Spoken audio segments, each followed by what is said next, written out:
Everyone, welcome back to another director ranking. This time, Martin Scorsese, one of the greatest, one of the all-time greats, one of the true directors. And you know, robbed time and time again of Oscars. You know, how many does he have? Okay, let's look this up. How many Oscars does Martin Scorsese have? Look at this. 1, 2. Wait, are these awards or are these nominations?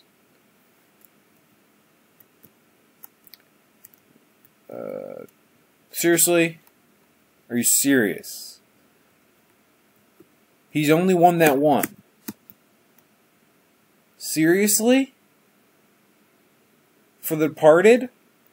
Okay, first of all, didn't win for Raging Bull. Who won? Oh my God. Okay, fine. Didn't win for Goodfellas. Didn't win for The Irishman. Honestly, Irishman should have won Best Picture. He's won as many Grammys as he won Oscars. That's so stupid. Whatever. Okay, so start from the beginning with Who's That Knocking at My Door. Didn't like this one at all. You know, he's trying, but you could definitely tell it's his first. And I didn't include his concert movies or documentaries on this list because I didn't watch them. Except this one, his latest, Pretend It's a City. I watched that, so I just put it on. Yeah, but Who's Knocking on My Door? It's going to be trash cheer Scorsese here. Just nothing that I really liked about it. But again, I wouldn't even call it bad if you look at it by itself. But if you look at it with all its others, it's pretty lousy. Nah, oh my God, Boxcar Bertha. It's hard to believe this is a Scorsese film. I mean, it sucks. It straight up sucks. It's his only exploitation film. I mean, there's nothing good. Then there's nothing I like about this one. And someone told him, but he got advice. He was telling the story. He got advice after this film that he got to like shape it up, and he certainly did with Mean Streets. One of his I would put it in the top 10. Some people consider it a masterpiece. I don't know if I have it that high. I have to watch it again. But this is the first one with De Niro, and this is where most people saw De Niro for the first time, and oh my God, he's such a standout here. And Harvey Keitel probably does it a little better, even, because he's more subtle. But De Niro definitely sticks out the first time. I mean, what a great film. It's Scorsese in his prime, so much exuberance, and he's still in his prime. There's still so much exuberance and energy from his films. He does it in such a unique style. Next, we have Alice Doesn't Live Here Anymore. Underrated classic. And you know, they say Scorsese can't write women. How about this? It's awesome. It's about this girl who just keeps having sucky relationships and keeps moving. And I think it's a really great film here. Laura Dern is an uncredited extra as girl eating ice cream cone. Fun fact. Taxi Driver. For me, this will always be Scorsese's best. I mean, the soundtrack, the story, De Niro, all the performances, all of them. So many amazing performances. There's just so much to love about Taxi Driver. I mean, one of the best written films of all time, one of the best directed, one of the best soundtracks of all time, one of the best performances of all time. It's Taxi Driver. New York, New York. Now, by itself, I do think this is I think it's a good movie. It's a good movie. It's good. I would not say it's great, but I don't know if it's meant. I'll put it top of the Mets here. because he just has so many great films. Tough to choose. Now, here we go, the classics, Raging Bull. For me, definitely rather watch Taxi Driver. Raging Bull's so brutal. You know, a lot of people say it's the best on-screen performance of all time, and I would not argue with that. Robert De Niro, amazing. Just so amazing as Jake LaMotta here. Joe Pesci, his first collaboration with Scorsese. You know, classic. There's just so much great stuff here. I mean, probably I would say this is Scorsese at his best as director. Because some of the scenes, especially the fight scenes and everything, it's just so amazing. I think that black and white works incredibly well with the story. And it's just such a dark story that some people may be turned off to it, but it's an insanely well made film. King Comedy. Honestly, put this in the God tier. We have his darkest film, and then he goes into a lighter mood. The story itself, you know, by itself isn't light, but the way it's told is. One of Robert De Niro's, honestly, it's one of his best performances, Rupert Pupkin. Because this show is, he played Jake LaMotta, Travis Bickle, and Rupert Pupkin, who's completely different. You know, this is about upstart comedian who, well, not upstart comedian even. He's not even a comedian. He just wants to be. Rupert Pupkin. Jerry Lewis, obviously stunt casting, but he's actually great in the role as the talk show host. And basically, Robert De Niro kidnaps him and says he needs to be on the show. Then he does. It's an extremely entertaining movie that I think it shows Scorsese, experimenting with the movies he makes, because before this he never really made a true comedy. But this one is, even though it's more, it's kind of dramedy, but I would consider it a comedy still. You can definitely see where Joker is like Taxi Driver mixed with King of Comedy, because it's literally the Taxi Driver story and the King of Comedy story. So yeah. After Hours. Oh my god, what a great movie. Gonna put this at the top of the great tier for now. I think it's like Uncut Gems, but better. Because, this guy just keeps going deeper and deeper. And who plays the main guy? Griffin Dunne. What else? He's not been in that much, but he's really great here. Who wrote this? I don't think Paul Schrader did. Joseph Minion. He also wrote Vampire's Kiss with Nicolas Cage. And that's about it. But he did a great job here. Awesome movie. And it's kind of like King Comedy in more of that dramedy style. So it's definitely one of my favorites from Scorsese. Color of Money. Not a huge Color of Money fan. Definitely going to be in the Met tier here. I just didn't get what's so great about this pool game. And recently I was watching, The Hustler. And that has Paul Newman in it. And that's about playing pool. It's like, what's with this guy and playing pool? It's not that exciting. Tom Cruise, wasn't into Tom Cruise in this movie either. I don't know. Just didn't like it too much. But definitely not a bad movie. Last Temptation of Christ. Thought this was definitely a great film. Probably a little below Alice Doesn't Live Here anymore. Because, how many times do we have to see the Christ story? But it does do it in a different way this time. I think Willem Dafoe, really awesome here. Harvey Keitel, definitely not that awesome here. Well, I think he maybe so bad it's good, because he's doing what do you mean? What do you mean? What do you mean? What's going on? And he's playing Judas here, and he's like, you talking to me? What are you doing?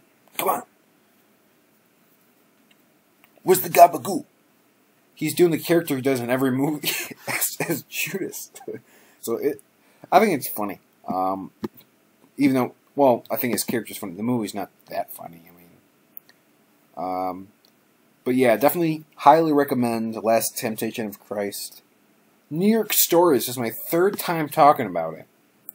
I think Martin Scorsese is the second best of the three movies here, but for him, it's definitely going to be probably bottom of the... Well, to be honest, I like it better than Color of Money, but that's because, you know, it's three of my favorite directors making a movie. But yeah, definitely in the med tier. Goodfellas. Here we go. For as long as I can remember, I wanted to be a fella. You know, this is Ray Liotta's only good performance. Don't know what happened there. He's been in what sets? B-movie. He's been in some minor roles, like in a Marriage Story, in Copland. He actually wasn't too minor in Copland. I think he was actually pretty good in Copland. Sin City 2, Hannibal. So yeah, nothing. They should bring back Ray Liotta, because we know he could act. Watch Goodfellas, he outacts De Niro and Pesci in the same movie. First of all, this is a perfect movie. I mean, brilliantly directed, written, acted, it's perfect. And definitely is Scorsese's best gangster movie, and probably one of the best, other than Godfather, the best gangster movie of all time. Cape Fear. Well, I'm trying to decide whether, yeah, I'll put it below Mean Streets, but I really love Cape Fear.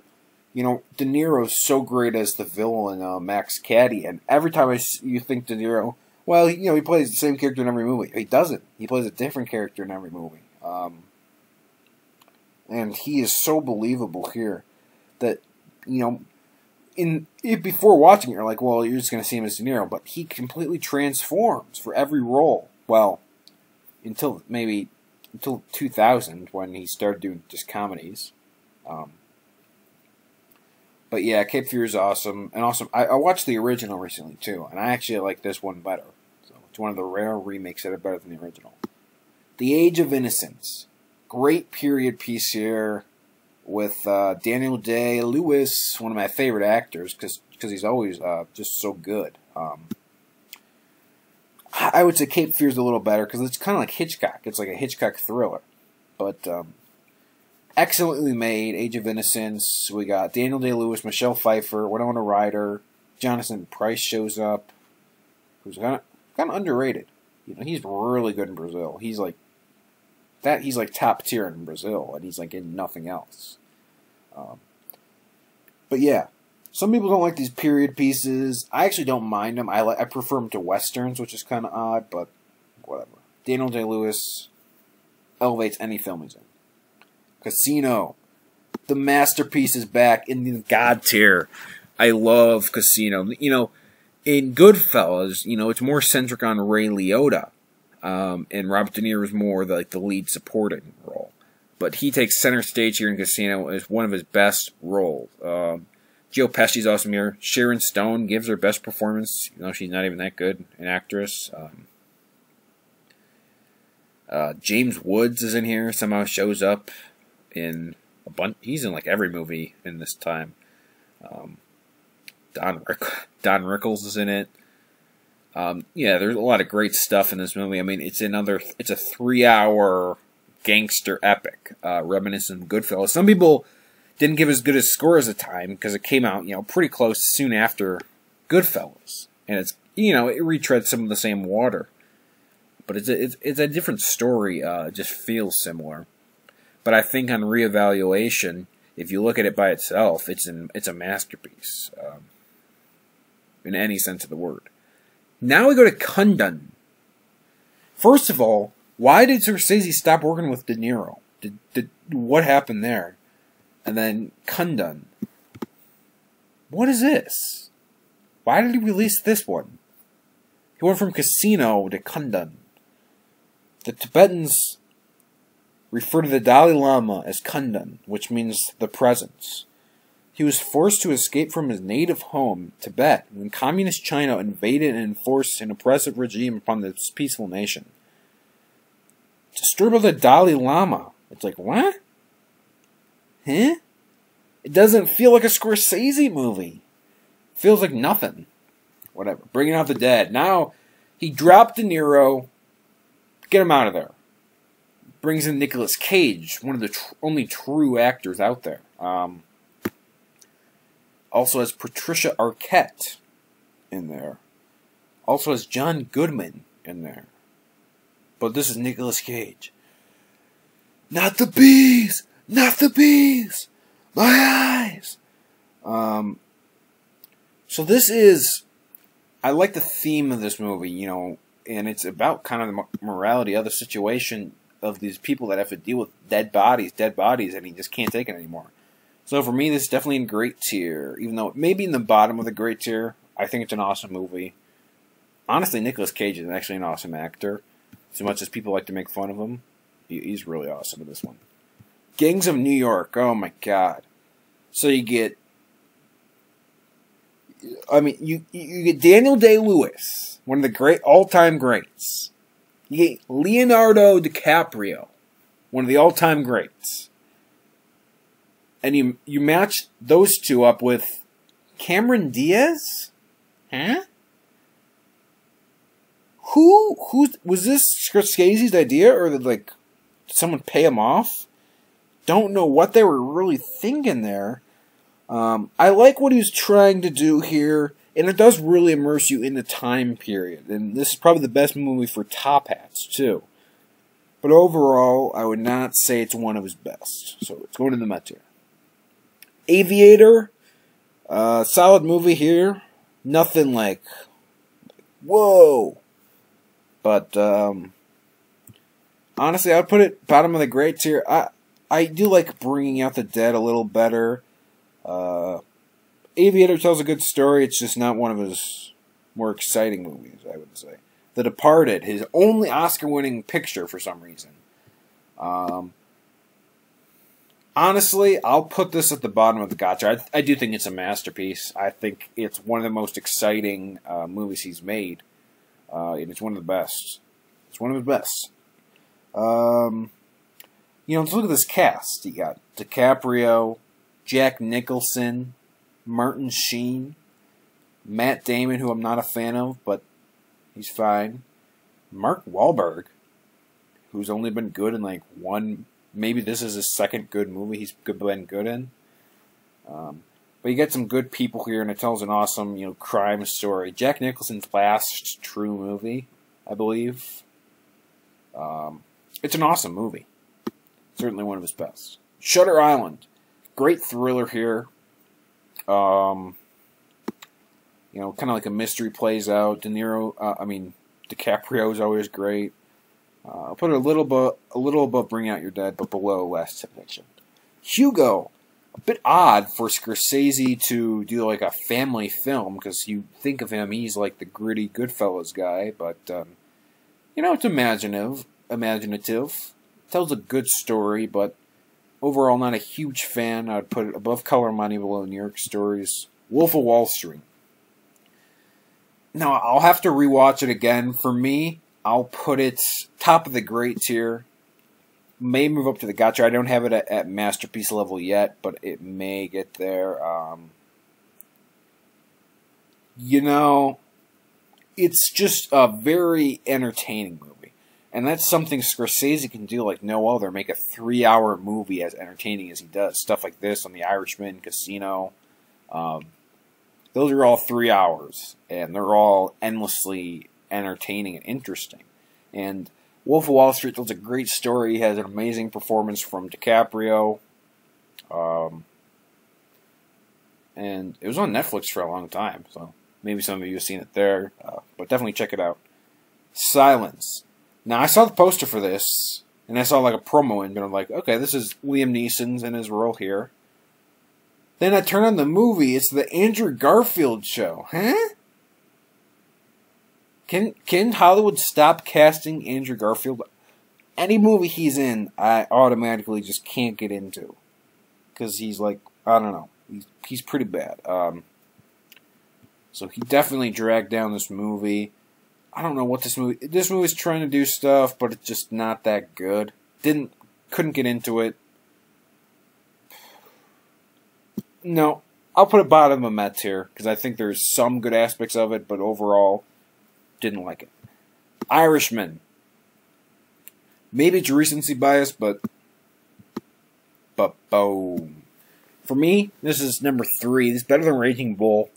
I think the story it tells, it's an awesome story. And I think it's brilliantly directed, obviously, from one of the legends here. It's Scorsese's longest, and it never gets boring, never gets uninteresting. Every frame is perfect. Well, there's a lot of frames, but I would say every frame is interesting. It's never boring in the least bit, and the performances so stellar from De Niro and Pacino and Pesci. And a lot of people are saying Pacino outacted De Niro. And on first watch, and maybe second watch, I would say that. But I think like in 20 years, we'll be looking at De Niro's more subtle performance as one of his best. But Pacino definitely amazes here as Jimmy Hoffa. Don't want to spoil anything because it's a good movie to watch, blind. But, you know, look at this. Scorsese, almost near 4-hour crime epic. De Niro, Pacino, Pesci, Keitel. It's got everyone. It's got everyone.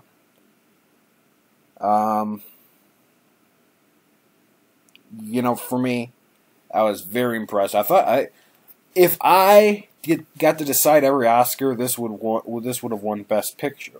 I do think it's better. I just finished recording my Bong Joon-ho film ranked. And honestly, I think The Irishman, although not much better, is actually a little better than Parasite. Maybe that's super controversial, but that's the truth. Pretend It's a City. Now, don't know why I even watched this.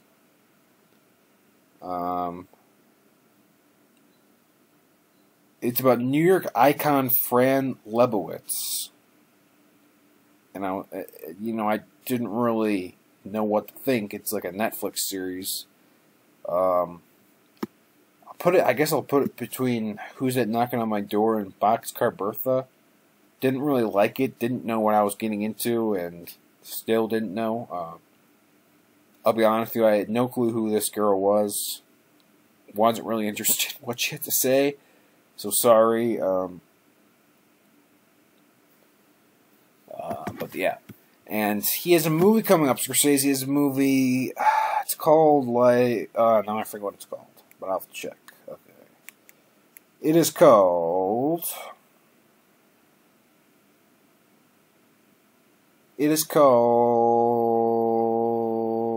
Killers of the Flower Moon. And hear this. It's got DiCaprio and De Niro, his two muses, you could say. And it's got Jesse Plemons, who was in The Irishman. He was a pretty minor role in The Irishman. He got to punch some guy, but that's about it. But yeah, Jesse Plemons is actually getting a lot of good roles recently. Good for him. I liked him in Breaking Bad. I liked him in Black Mirror.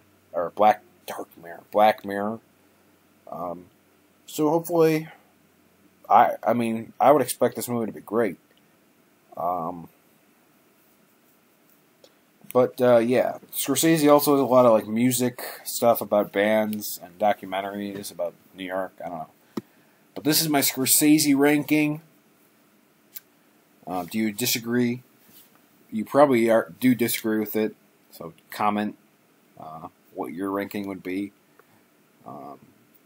Next time we have a Ingmar Bergman. Oh my God! I have to rank all Bergman's films. He has a ton.